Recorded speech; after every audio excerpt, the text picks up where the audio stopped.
आओ बच्चों, सुनो कहानी। एक छोटा सा बच्चा था, उसका नाम उमर था। वो मस्जिद से वापस आ रहा था। अचानक सड़क पर उसे एक चमकदार चांदी का सिक्का मिला। वाह! उमर हैरान हो गया। उमर ने दिल में सोचा, वाह, मैं इससे मिठाइयाँ खरीद लूं। मगर फिर उसे अपनी अम्मी की बात याद आ गई। अम्मी कहती थी, कुरान पाक में अल्लाह ताला फरमाते हैं, ए ईमान वालों, अल्लाह के लिए कायम रहो और गवाही देने वालों में से हो जाओ।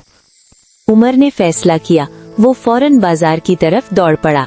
उसने दुकानदार चचा को सिक्का वापस दिया और कहा, चचा जी, ये आपका गिरा हुआ सिक्का है।